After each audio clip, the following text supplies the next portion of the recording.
নতুন করে কেউ ফ্যাসিবাদ কায়েম করতে চাইলে দেশবাসীকে সাথে নিয়ে তা রুখে দেওয়ার হুঁশিয়ারি দিয়েছেন বিরোধী দলীয় নেতা ডাক্তার শফিকুর রহমান। বলেন, জনগণের অধিকারের সাথে যারা ছিনিমিনি খেলবে তাদের সাথে কোনো আপোষ নয়। সংস্কারের বিষয়ে সমাধান না হলে বিরোধী দল রাজপথ বেছে নেবে বলেও জানান তিনি। মহান স্বাধীনতা ও জাতীয় দিবস উপলক্ষে বুধবার বিকেলে জাতীয় প্রেস ক্লাব মিলনায়তনে আলোচনা সভার আয়োজন করে জামায়াত ইসলামী ঢাকা মহানগরী দক্ষিণ। এ সময় বক্তারা বলেন, যে লক্ষ্যে দেশ স্বাধীন করা হয়েছে তা আজও পূরণ হয়নি।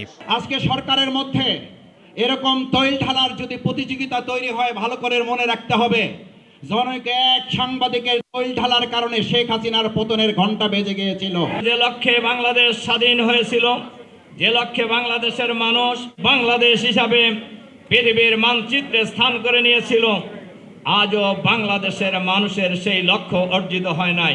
জনগণ সরকারের প্রতি যে অভিপ্রায় ব্যক্ত করেছে তার থেকে বেশি জুলাই সনদের প্রতি ব্যক্ত করেছে উল্লেখ করে সংকট রাজপথে ঠেলে না দেওয়ার আহ্বান জানান জামায়াতের সেক্রেটারি জেনারেল মিয়া গোলাম পরোয়ার। আর সংস্কারের মাধ্যমে সরকারকে নতুন দৃষ্টান্ত গড়ার আহ্বান এলডিপি চেয়ারম্যানের।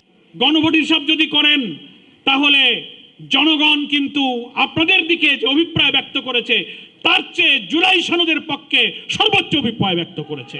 সংকট রাজপথে ঠেলে না দিয়ে আসুন, আপনারা এই সংকট নিরসন করে এই জুলাই সনদের বাস্তবের মধ্য দিয়ে 18 কোটি মানুষের গণ আকাঙ্ক্ষা পূরণ করুন। আমি মাননীয় প্রধানমন্ত্রীকে বলবো, আপনার বাপ পুরো পৃথিবীতে প্রসিদ্ধ হয়েছিল স্বাধীনতা ঘোষণা করে, আপনার মা প্রসিদ্ধ হয়েছিল সংসদীয় গণতন্ত্র প্রবর্তন করে। নগদ নিয়ে এলো হার না মানা হার অফার। সর্বনিম্ন 10,000 টাকা রেমিটেন্স নগদে পাঠালে থাকছে স্বর্ণের হার জেতার সুযোগ। সুতরাং আপনি প্রসিদ্ধ হয়ে যান সংস্কারগুলি করে।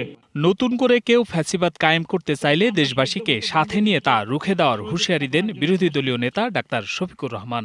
আমরা যদি এই সরকারের ব্যর্থতা চাইতাম তাহলে আমরা রাস্তায় এখন নেমে আগুন জ্বালানো শুরু করতাম।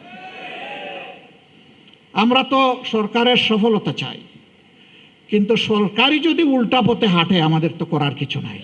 আমরা প্রথমে এই রাজপথ চাই না।